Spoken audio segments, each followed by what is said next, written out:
broadcasting from the UK and across the world online. You're now watching The Moore Show, and I'm your host, Kevin Moore. Now for the next hour, I'll be covering subjects that will open up your mind and provide you with information you may have never heard before. Now on today's show, I'm about to be joined with my guest, Reed Vian Summers. Now Reed Summers is the son of Marshall Vian Summers, who for over 35 years has been immersed in the process of revelation that has brought into the world a new message from the creator of all life.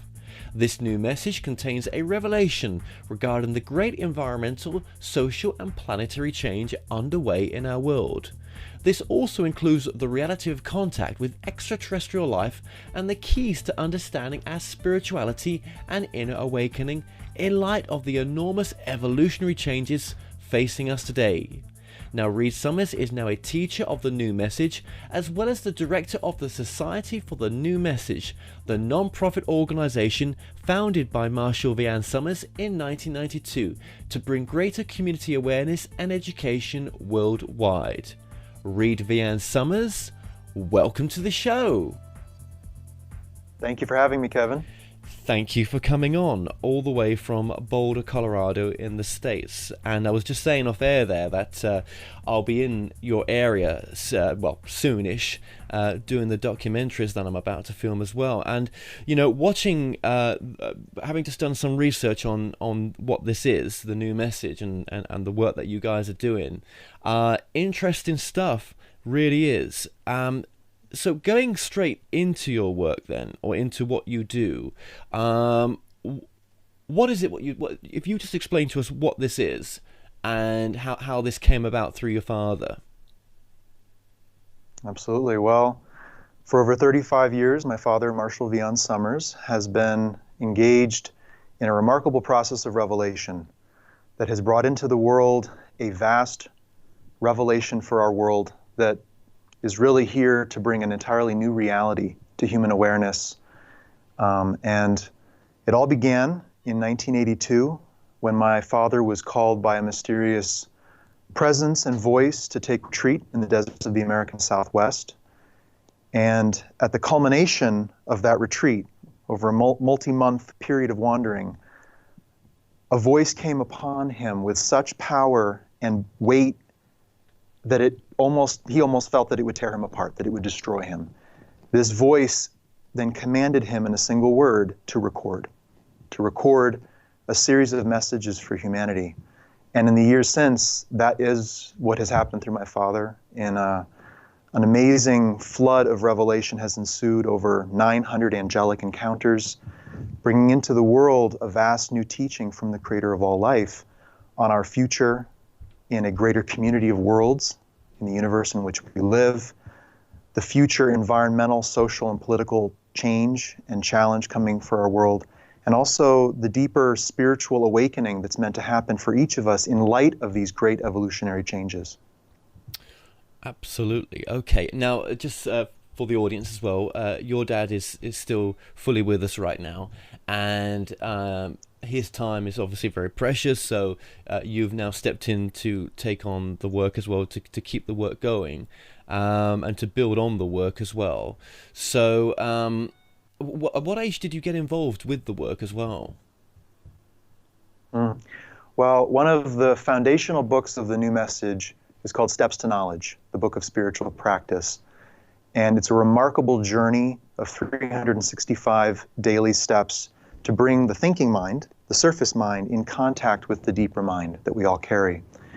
And at the age of 16, I first picked up Steps to Knowledge and began. I think I got maybe to step 20, 22, something around there, put it down. And then at the age of 19, I left home in Boulder, Colorado, and on my own sense of inner knowing, went out into the world, went and lived and worked in the Middle East a year after 9/11, which was an amazing and remarkable experience. And it was there that I picked Steps to Knowledge back up again, began the journey of steps, and completed it.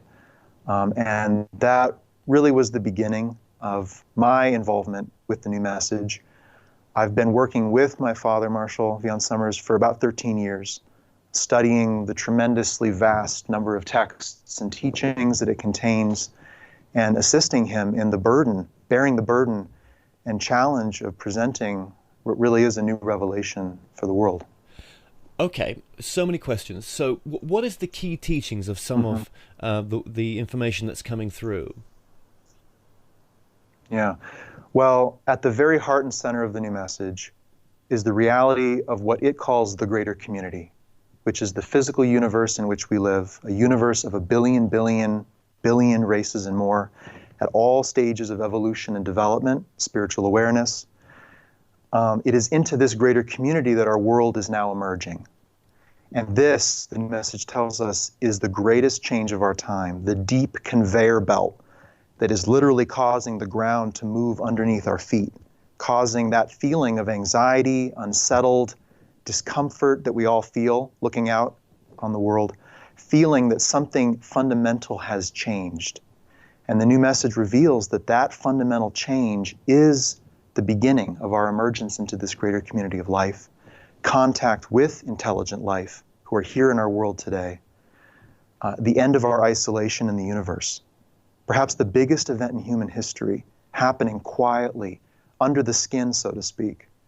Millions, perhaps every person in the world at some level can feel the effect of that change. And that is indeed why the new message has been given through my father. That is the great evolutionary chapter opening up before us, for which we are highly unprepared, highly unaware, and highly unresponsive. And that really is why revelation has come into the world, to prepare us for that, to awaken us to it. To awaken us to the greater reality that we're not alone. And what does that do to us, even on an individual level? Oh, enormous. It changes everything. You know, for millennia, we have engaged as humans with humans, thinking that that is all there is. This one little contained world of human interaction, our art, our religions, our science, our philosophy, our entertainment, it's all kind of boxed, so to speak. And now that the walls of that box are disappearing, they're dissolving. And we are now finding ourselves amidst the vast panorama of life in which we've truthfully always existed, but have been more or less unaware of. This is basically our return to the other 99.999% of life out there. And this will cause us to reconsider our notions of God, our notions of our spirituality, human destiny, even the kind of world we are seeking to have and achieve. All of that really changes at a fundamental level when we realize we are a part of a greater community, and that is our destiny as a race, to return and to engage with that greater community. Okay. And there's also a deeply personal element to this awareness that I'd like to touch on with you today, what this really activates in our awareness and experience. Absolutely. Please go ahead. Well, many of us have a greater community heritage. We have lived lives in other parts of this greater community. We are not human only in the sense of what we've experienced or what our soul has experienced in its time in the universe. And yet we have come into this world and have been presented with a purely human viewpoint, purely human set of aspirations and goals that do not call upon this deeper experience that we have carried into this world, really as a gift to this world, because we have come into this world at its time of emergence, at its time of contact with intelligent life. And we carry a gift for that. We have an awareness of life beyond the world, a memory that needs to be activated. But without the greater community awareness, it won't be. And I think that perhaps for some of your viewers, and I know it has for me, explains that inability to get this place, to feel comfortable here, to really connect in the human environment, to succeed in this environment. There's something off, either about us or about it, and for many years, perhaps we feel like it's us, we're the problem, we just don't fit in here. There's something about us that can't integrate. And the amazing thing about the new message, revelation that Marshall has received, is it finally confirms this deeper aspect of our nature. and gives it a platform to be communicated in the world, to serve the world, to speak to other people who also have that aspect of themselves. And so there is an awakening at many levels today in the world. But this is a level of awakening that I think few people have considered, which is that we are greater community people. We are people of all life, of life in the universe, of all of creation, not just of this one little earth. And finally, we are finding ourselves a part of that greater community and can experience our nature and our design to be in the world at this time, but with all of those connections and relationships to life in the universe intact. So there is a tremendous opening, even a sense of love that comes when we realize our world is an emerging world, that contact has begun. And I'd like to talk about contact because it truthfully is not what we think it to be. And this, the new message makes very clear, has a lot to say. Sure, go ahead. And yet even still, even still with that, there is this awakening of a deeper part of ourselves. It's very natural, very organic. And so I'm excited, truthfully, to bring the greater community awareness and reality to people, because I have seen firsthand in my life and in the lives of the thousands of people who are studying this work around the world, what that has done for them, the relief it has brought, the relief from depression, the relief from isolation, the ability to finally put two and two together and for their life to kind of come online instead of being in a holding pattern for years or decades, feeling like the world is barreling ahead, I'm not a part of it, it doesn't make sense to me, or I don't make sense to me, kind of stuck. And so I've seen the power of this new message to get people unstuck and really connect to their deeper gifts to be given into the world at this time. Almost where they're discovering their purpose again, and they're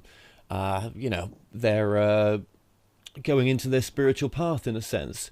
So there's a lot of sort of information here in the sense of why things are the way they are, I guess. Yeah, absolutely. Well, without a greater community awareness, how can we understand how things are and why they are that way? As above, so below. How can we really understand life if we don't understand life on a broader scale? So that's one gift regarding how things are and why they are the way they are. But the other is that this deep, fundamental change, which is this earth eclipsing its isolation and coming into contact with other forms of intelligent life, that deep change is triggering so many smaller secondary changes, so many that I can't even account for them all. But it's causing numerous changes, and it's forcing numerous changes in our world, environmentally and politically, economically even. So by understanding the greater community, we can understand the landscape of human experience and life on this globe in a much clearer, more compassionate, and more positive light. Right. Again, is that because of some of the spiritual principles that have come through in your dad's teachings, in a sense of, where we've come, we're a soul having a human experience, for example, maybe not using that word soul, but we are lifeless. We're not lifeless. Sorry, we are infiniteness. There's no words to it. That we only use human words like the soul because that's just a reference that most people can kind of connect to. But we are this energy having this human experience here, and we've come here for many reasons. We've come here even for the taste of milk chocolate for some people. But do you know what I mean? It's we've come here for the good, the bad, and the ugly, in a sense, to have this experience. Well, that's true. We've all come for slightly different reasons, but we have come with a pure will to participate and to give and to contribute to the needs of this world at this time. And I think at the center of every person's presence in the world, there is that original intention, the memory perhaps of a commitment made to those who sent them, that I will come into this world and assist this world and rediscover my deeper nature while I'm here and allow that to communicate itself through me.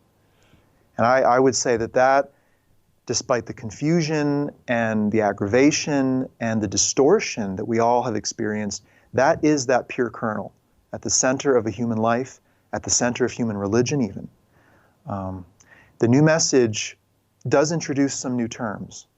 It does bring some new words to our awareness that come from the greater community itself.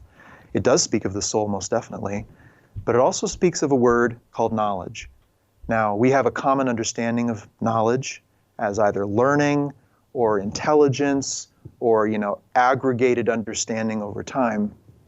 But the new message says that in the greater community, knowledge refers to the innate ability of a sentient being to know the truth beyond all manipulation and distortion, and that capacity is in all beings throughout the universe, and that kernel, that seed, is actually God within the individual. That is the unified intelligence still present in every individual that is capable of being expressed through every individual, and that this is, in essence, really what unifies us with other human beings of other nations, religions, ethnicities, but even other forms of intelligent life, is this knowledge. So it's a very powerful part of the new message. Again, the new message is so big. This is thousands and thousands of pages of revealed word that speak and touch on nearly every aspect of our lives and introduce major new realities to human awareness. So there's only so far I can go into each. Of but course. I do invite your listeners to... Absolutely. Yeah. Yeah, and in 51 minutes, it's really difficult to get to it as well. So we'll do our best here. We really will. And we may end up meeting each other and doing an in-person interview. Who knows? Who knows, right? Yeah. Okay, so why has the soul chosen to have this experience? Why choose to incarnate and have this experience of forgetting who it is or what it is to have this human experience? Okay, that's a great question. Well, I can kind of step back a little bit and give part of the cosmology of the new message regarding what the universe is and what human form and all forms, in essence, are. The new message teaches that there was a timeless state of creation long before this world existed, before the physical universe even existed, when all beings were unified in a remarkable and expressive form of relationship, timeless. And that at some point, I even hesitate to say point because there were none at that point, some part of that creation sought separation in form, sought separation from that unified state, wanted to experience change, personal creation, wanted to create differentiation. And so in response, the creator of all life, which is really not an entity, a godly entity, but really a state of unified awareness, created the physical universe, set in motion the forces of evolution, biological, geological forces, to create an environment where that part of creation that wanted to be separate could experience separation. And that is where we are now, in this vast, expanding universe, expanding across billions of years, producing billions of worlds, where a single soul can manifest and experience what separation is like.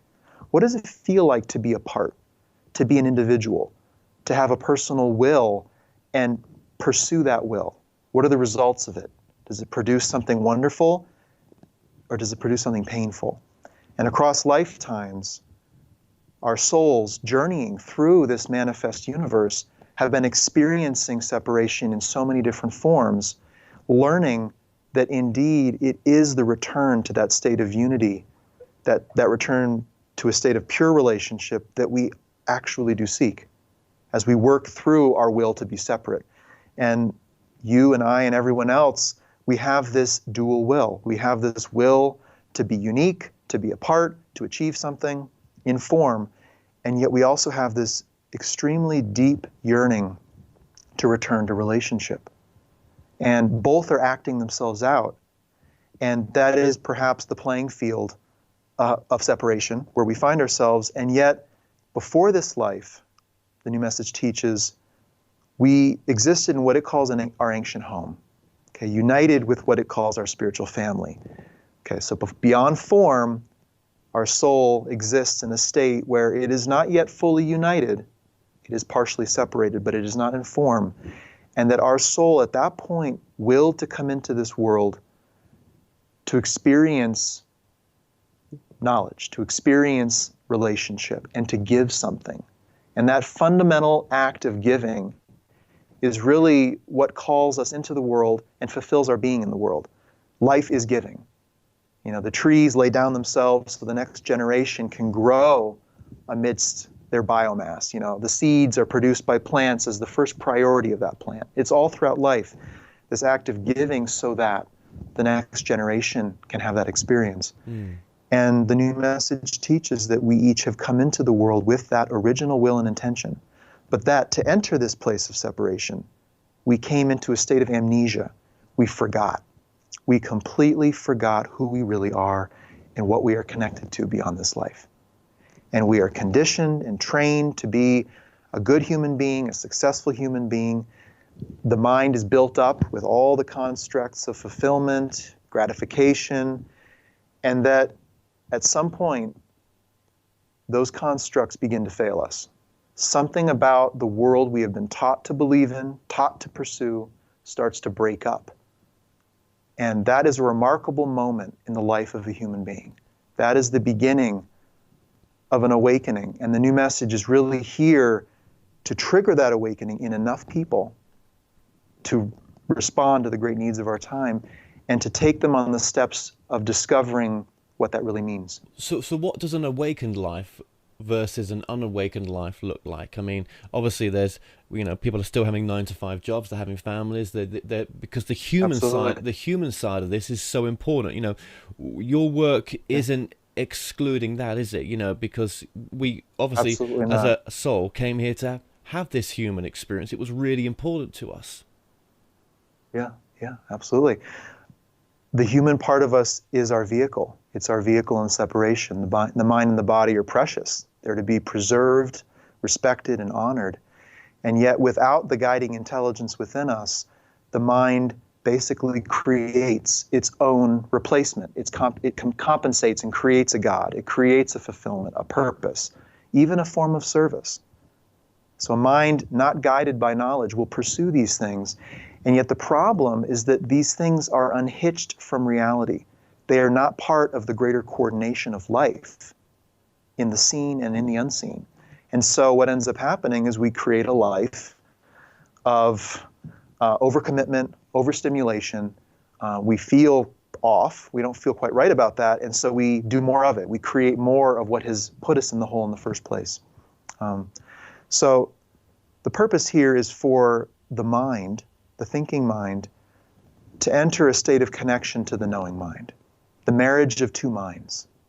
And the new message, its purpose is to bring our minds back into contact with knowledge and to build the bridge between the two so that knowledge can inform our surface life, can tell us literally the most, ground level decisions we have to make, where to be, who to marry, what career to choose, everything, how to engage in the key relationships of our life.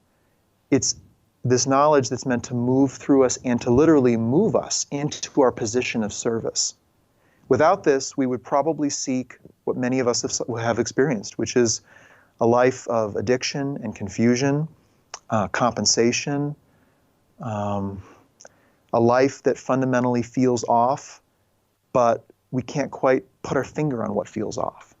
We have this authentic desire to be a part of this world and to be a contributor, and yet it's going to take the knowledge within us to help us make the 1,000 left and right turns in the form of decisions to get there. What about souls who choose to maybe come here to have those, some of those play out, some of those experiences play out where, life of hardship, struggle, pain, with the free will obviously to get out of that, but they've kind of chosen situations for that to occur because that's what the soul really craved for. It didn't want nothing else but that. Show me the pain. Yeah.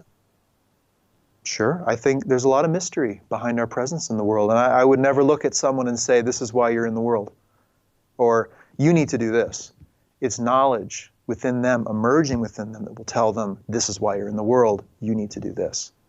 I do want to say, though, there are some common beliefs out there that are a bit risky in light of this, which is you look out into a poor part of the world and you might think, well, these people, they wanted that, or their level of awareness has earned them that.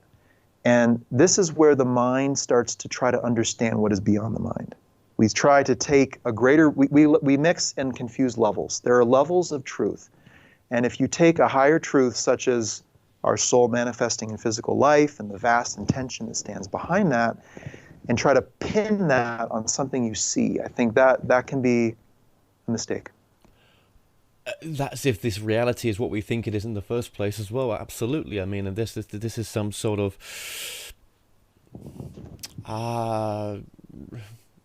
virtual simulation or something else, like a holographic universe. Yeah.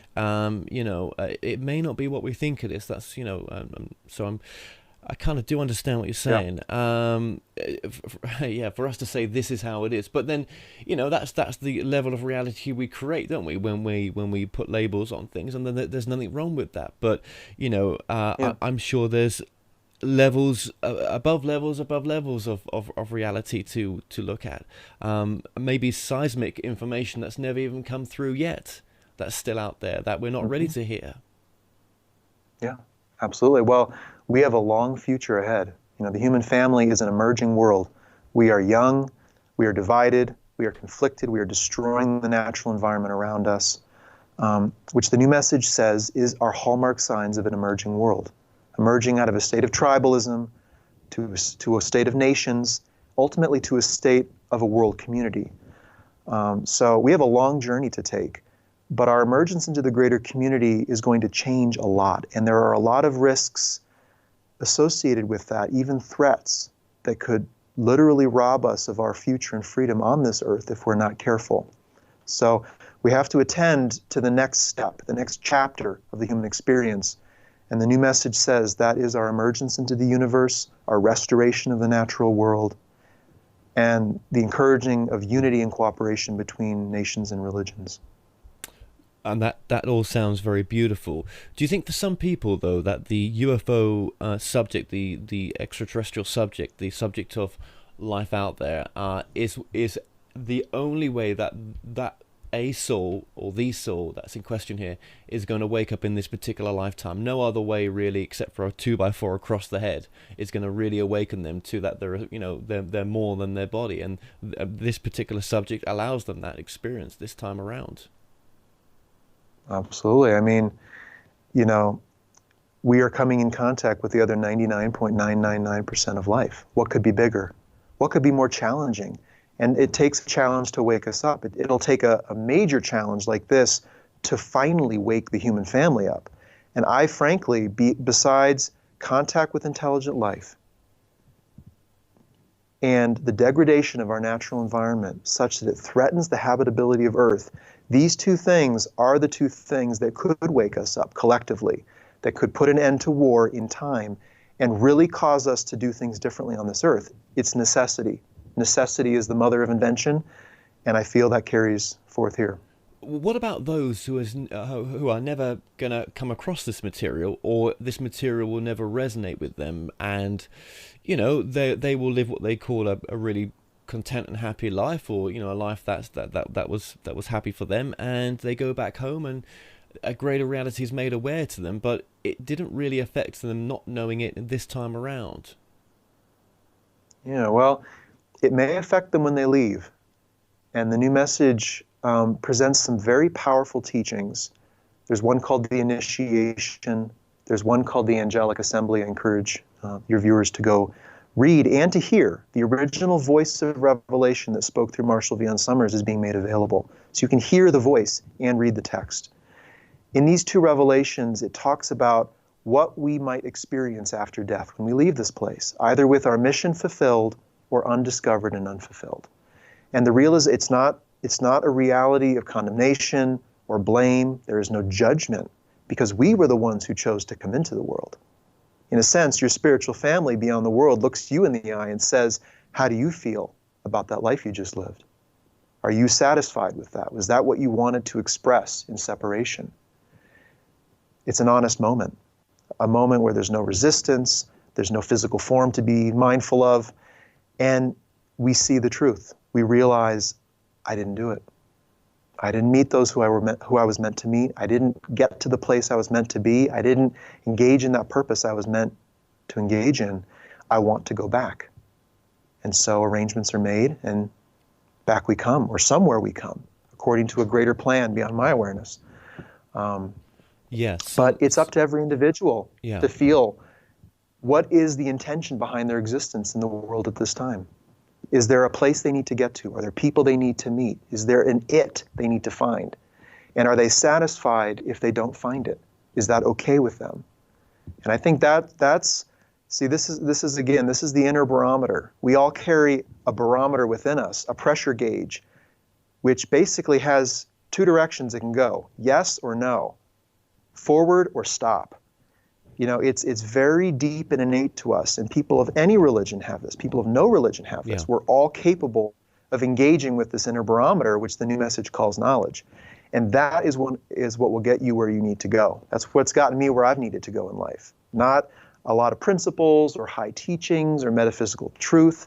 It's a deep sense of what must be for my life and what must not be, what cannot be for my life. And I call upon that in all those I meet. How do you feel about the world in which you live?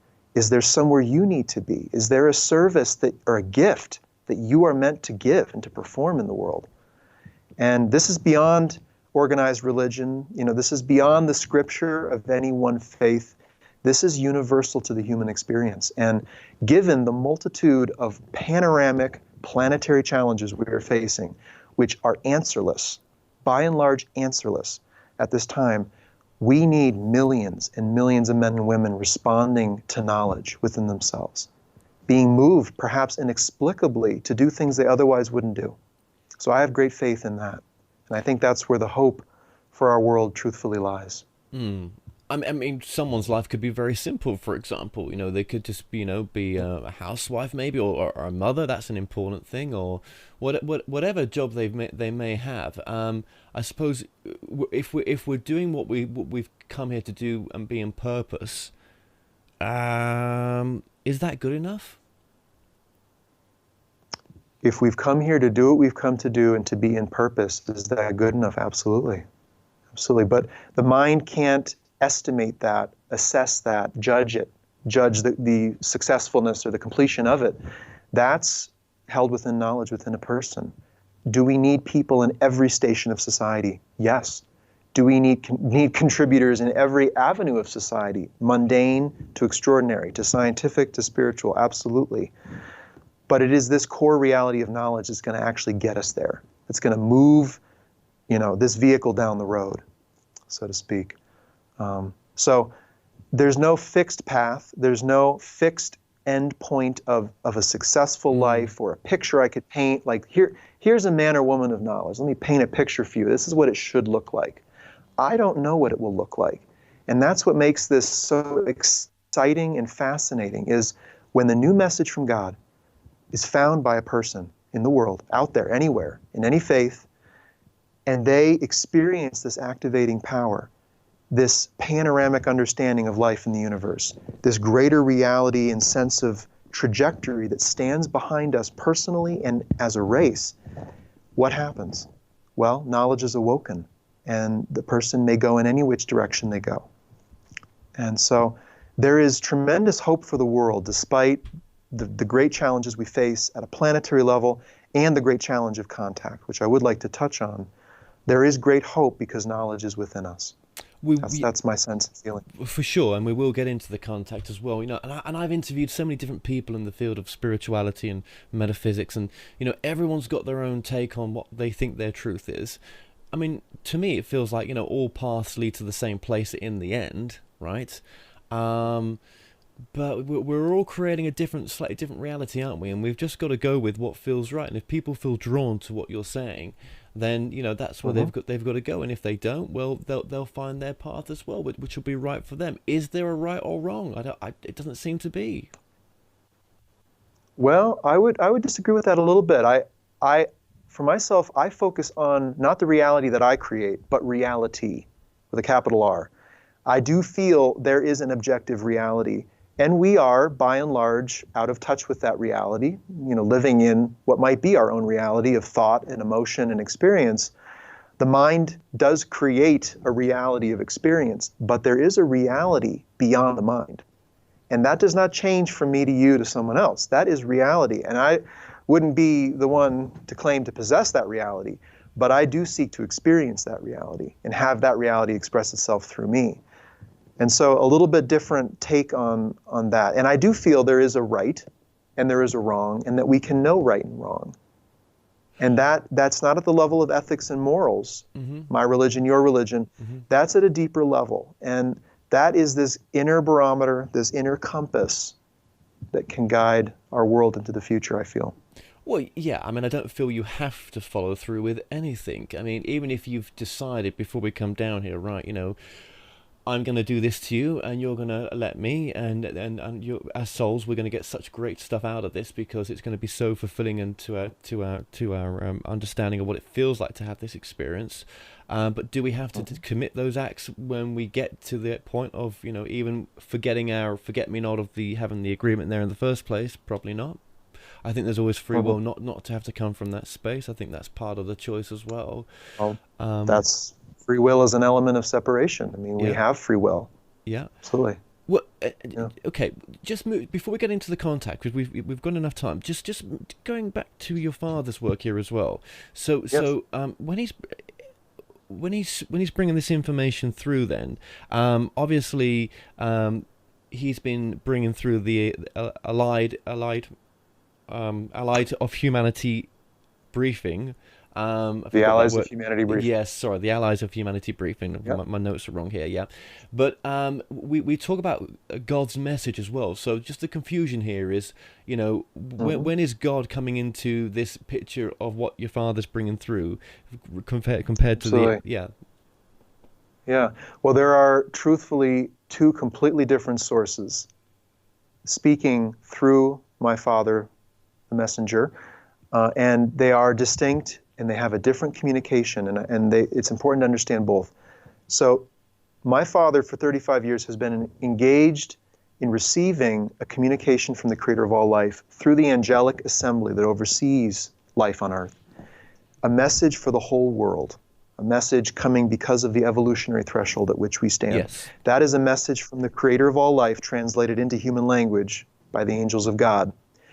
At the same time, the Creator has called upon certain free worlds in our vicinity of space to come to the Earth to observe the state of our world and the extraterrestrial intervention now underway in our world, and to provide a report, to provide briefings on what we otherwise could never see, because we can't stand outside our world and view the events of the world from that perspective.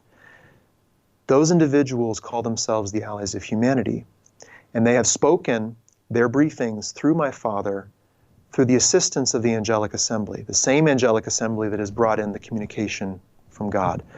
So you have on one side the new message from God, which is thousands of pages in length, an immense message and teaching for the world, and you have at present 3 sets of briefings from the Allies of Humanity, who have really come to bring their wisdom and perspective as sentient physical beings in our local region of space. And the two complement themselves remarkably. In essence, God is calling upon relationship for us to be in relationship with those other races who have achieved what we are setting out to achieve. Okay. So it's more than a message, it's a relationship. Okay. And has anybody else been bringing through, connected with the same connections that he is? Is there anybody in the organization? Are you able to bring through the angelic voices and the Allied of Humanity as well? Are you able to do that? No, absolutely not. Marshall is the one prepared and chosen to receive the new message and to receive the Allies of Humanity briefings.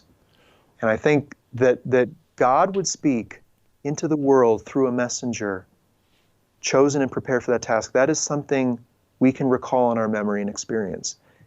We know what revelation has looked like in the past. And for that to happen again, it's a remarkable statement to make. And I don't expect anyone to simply believe that. You have to experience the quality of the message, and you have to understand the gravity of the time. If you don't understand the gravity of the time, you won't really be able to receive the answer commensurate with it. So both are important there. Have you But for this messenger, go ahead, sorry. well, for the messenger at the same time to receive a communication from those worlds who have achieved what humanity is attempting to achieve, that is remarkable. The both coming through one man is, I find, very remarkable. And I have lived my entire life at my father's side and have seen this happen firsthand. And it's been a remarkable journey of amazing moments, great challenges, but also for me, a struggle to really understand and to accept that. Believe me, there was no pressure on me to believe any of this. Oh, no. I had my own journey of coming to really understand what was happening and feel at a deeper level within myself that it's real. Absolutely. I mean, I used the word channeling when just before we came on air. And I did say, watching your father back, it's just a form of channeling. Have you ever come across channeling before, or any channeling teachings or anything like that? Sure, yeah. I've come across them, and I know a little bit, not very much, but yeah. Can you see the similarity between what your father's doing and what others do? Absolutely. I mean, there are other individuals certainly who could be in contact with unseen entities. It's most definitely. We live in a mental environment, not just a physical environment. There are unseen presences, and that those could speak through an individual is certainly possible. The difference here, though, is Marshall Vian Summers is not speaking to one entity, nor is an entity speaking to him about his life or a group of people or even one single place in the world or one tribe, one religion. This is the creator of all life speaking through the angelic assembly, through one man, to deliver a consistent and coherent message that all people in the world can receive now and in the years ahead. So it's different in that sense, I feel. Okay, yeah. But you've got authors that have, done their work in the Conversations with God with Neil Donald Walsh. There's many people coming on this documentary that are channeling Source as well, God as you want to call it, all with their unique take. So, there's so many forms of information coming through right now as this. And, it's almost like they all know each other. It's almost like the message that your father brings through is for the people that it will resonate for. And that's the people it's going to help. Is it the only truth? Is it the only way? Because yet again, I say I'm doing 3 documentaries, 3, not just one, because there's that many channels out there, and I'm not even covering all of them. Do you know what I mean? So there's all these messages coming through, and they're all enlightening, they're all loving. In a sense, they're all trying to bring teaching information through to make this present moment the happiest and most loving it can be, or at least to give you the empowerment that you. And for me, being the outside here a bit, and channeling myself as well, I just see that it's that to me that's what this is. But and I think it's really good stuff with that your dad's bringing through. No doubt, really good stuff. I just think that have you ever there may be a bigger picture to this that has not made itself aware just yet. I don't know. Oh, absolutely. Is this the only truth? Absolutely not. Is this the only pathway? Most definitely not. In fact, the new message says that all the religions of the world need to be involved now. Right. They all have a part to play in this plan. This is not, let's create a new group and say we have it and you have to join us to get it. And if you don't have it, you don't have.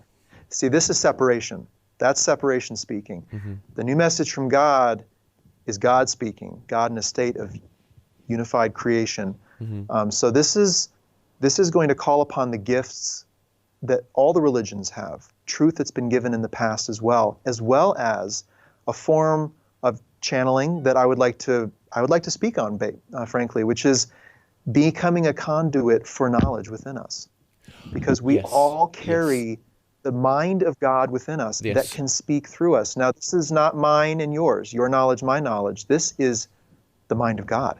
And what could be more uniting than channeling that voice, that intention in our actions in life? Well, then that goes to your father's channel, your father's receiving. Then let's use that word just for now, right? Is he just receiving Hmm. his higher self in a sense? I mean, are we that powerful? I mean, are we God having a human experience? Is God just another word for love or whatever you want to call it? Yeah, the great. I suppose love is the Yeah, greatest of all, isn't it? Right? yeah. Could it just be? Is this an aspect of Dad coming through that's so powerful that just wants to, bring about some change in the world? Well, having a distinct memory of the events of my father's life, I would have to say absolutely not, because I Okay. know exactly how this came about and has come through him, what it looks like for him to receive revelation. I know what that looks like. So I would say that, but I would also say you have to look at the quality of the message. What is actually being given? Is this a stream of consciousness? Is this a stream of inspiration? Or is this a new reality? I mean, the new message spreads across over 40 texts, 40 books. There are books describing just relationships and higher purpose, books describing just life in the universe and the greater community, the new world reality, the mental environment, major building blocks of understanding and awareness that relate to our present time, that are definitely not a higher source of one individual. I mean, there is an intention to present an upgrade to human awareness and understanding. And when you look through these texts, you realize, my God, this is the building blocks of a new reality. Mm-hmm. I mean, these are major elements of what we need to perceive and understand as humans at this time. On religion, on nature, on love, on money, on family, on child raising. There are revelations on all of those. So as you move through the revelation and you read each of these Yeah. individual revelations and the books into which they're being compiled, you come to understand this is a new foundation upon which to build as Right. human beings. I mean, this is not an ancient foundation built upon ancient times and tribal Absolutely. experience. This is a modern foundation that acknowledges life beyond our world, acknowledges the global challenges going on now. So No, well, something quite different. that speaks for tons, really. Just as you say, just one book, pages and pages on just this particular whatever subject it is. That of course that speaks volumes. And you know, some of my questions really, have been kind of out there recently, where I've been, what's beyond God? Does it matter? But what is Mm, beyond that? What's beyond what we think we know? What we think we know, or mhm, or the teachings that are coming through now? Is there a seismic level of even more information to come through? I used that word earlier on, seismic, and mm, mhm. would that break us from even more of the patterns that we've got now? Maybe we're not ready for that type of information. I think what your dad's brought through is timeless. Don't get me wrong. For the souls that come to that level, that come to dad's information, it will always resonate. But I'm saying, well, what's Yeah. beyond that? What's beyond that? Oh, there's more beyond that. I mean, this is a message from God for this time, and it comes in a succession of messages. And the new message says that those messages are given approximately once every millennium at great thresholds where humanity as a whole needs to take a big step. Right. And as is often the case at such a threshold, it doesn't see that step to take, it resists that step to take, and it doesn't have the education to safely take that step. And so at those times, a new message from God is given. Prophet Muhammad, Jesus, these are some of the messengers who have brought a new reality into the world. Are there more messages to come? Most definitely. Humanity has many hundreds and thousands of years left in its evolution. We're just an emerging world. But Yeah. what we need is what relates to the cusp we stand at now, to the big Why, step we have to take now. why couldn't your this information have come through before? Why, I mean, it's the information from the major religions are Yeah, such low level information. It really, I mean, it set us back to the dark ages. Most of this stuff did.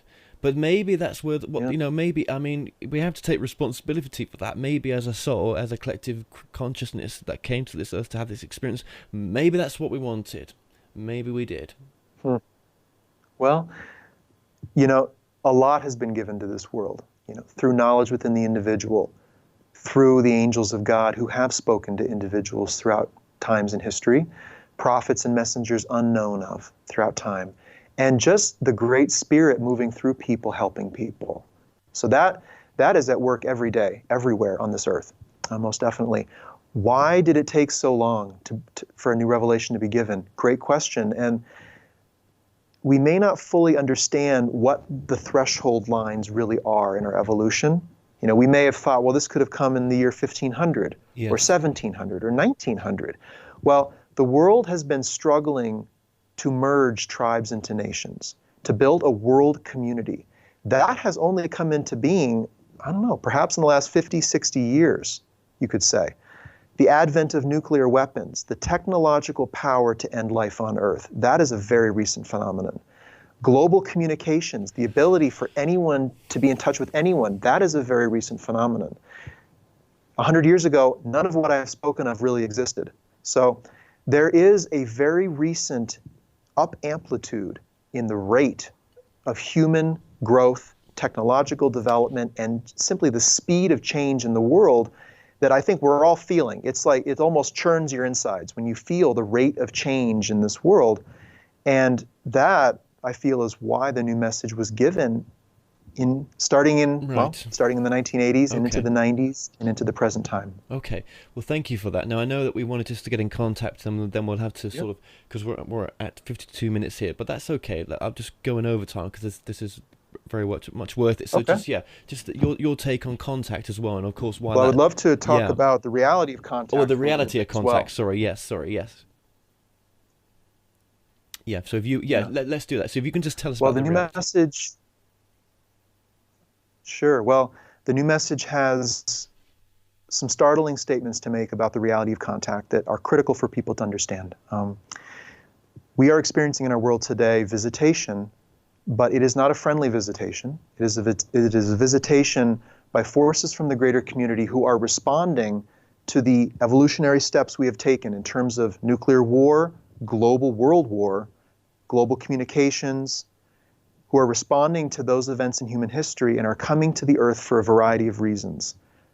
The new message terms this overall phenomenon the intervention, because it is an intervention into human affairs for the purposes of the visitors, and the goal of which is primarily to gain access to the resources of our world, its strategic position, and its people.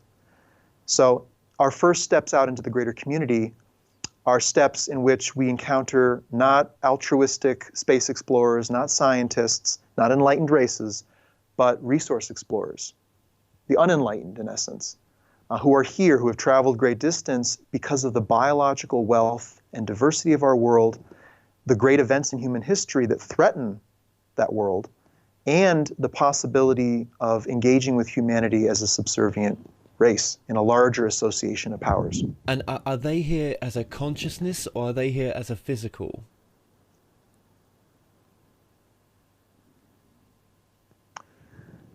If I understood your question, they are physical beings who are here in physical craft, representing a variety of interests and worlds, but primarily they are commercial interests. They are here to explore the resources of Earth and to take advantage of a weak and a fractured humanity that is rapidly destroying the environment and is divided and distracted and unwise, largely unwise in how we treat the world. At the same time, I should say, people do often think, well, maybe they would be better rulers of the world than we are. Maybe we should let them come. Feel a loss of confidence in ourselves that the intervention exactly wants to inspire. They want to make us feel like we don't deserve this world, that we are inferior, that we are incapable, none of which are true. We are totally capable. We are divided and we are distracted and we are destroying the world. That must change and can change. But the intervention, would be much worse. They will use this world as a resource and extract that resource from it. They have no regard for the earth and its natural bounty beyond what it can be used for. And they certainly have very little regard for human beings. And so, what particular race, what particular... Sorry, we're just having a few internet problems here. Sorry. What particular race are you referring to? Because, I mean, are we talking about the oh God, there was a race that was the not the name's gone. Oh damn it. Yeah. David Icke talks about Well, the I don't race. think I think names of races is a human fascination, but it's not going to get us very far. I mean, we don't know what's out there, which is partly why the new message has come to reveal what life in the universe is really like. What is the nature of trade and travel and interaction between worlds? Names of places, names of star systems and races, what will that really do for us, first off? B, I don't know. And the intervention certainly doesn't want us to know either. Right. Or they would love to introduce names, Well, a variety of names that would keep us fascinated and distracted. So names are not so much important as the intent of this force. what is it affecting us now? Is it affecting the way that we've treated ourselves on the planet right now, where we're at as at the level that we're at right now? Has it affected us to the point where we're at now? And does it continue to affect us? And if it's affecting us, Oh, how is it doing that? In the sense, is it are they shape are they among us now in power? that's a great question though. So this is a big arena, and I'll do my best to encapsulate it. But I recommend your viewers go read the Allies of Humanity briefings. They're free online, and they present the full specter of the activities of the intervention, why they're here, and what we each need to do in response to it. The effect is enormous in both the physical and mental environments. The intervention is encouraging the very things that weaken us further, that will put us in a position of powerlessness in the universe and desperation for assistance from beyond. So they're encouraging human conflict, encouraging powerful nations to become embroiled in local conflicts elsewhere in the world. They are influencing individuals in positions of political and religious power, promising them free technology, global dominance, things of this sort. And in addition, one of the darker aspects of the intervention is a hybridization program, a program to integrate with humanity physically to create a being that is naturally aligned to the intervention, not humanity, that is capable of breathing this atmosphere, living in this biological world, and ultimately providing leadership for humanity. And so these are some of the ways the intervention is affecting us. And it's more ways than we know. And I think the preparation, that's why the preparation is so critical, the preparation of the mind and the integration of the mind with our spiritual power, because this spiritual power cannot be touched by the intervention, either in the mental or physical environment. This is beyond manipulation, deception, and distortion by any power. I mean, this is really the kernel of us that still stands outside separate manifest life. It still has a foot on the other side. And we need to maintain that foot on that shore if we're going to engage in this challenging time, in this world, and with the intervention. Well, why wouldn't the Allies of Humanity step in here then to stop that from happening? Is it because there's complete free will to do what you want? No, that's a good question. Well, to understand that, we have to understand a little bit about the affairs of the universe in which we live. And again, this is from the revelation of the new message. We live in a well-inhabited part of the universe, turns out, and a place where trade and travel are quite common, but are very highly established between trading nations. Okay? You can't just go wherever you please in this universe.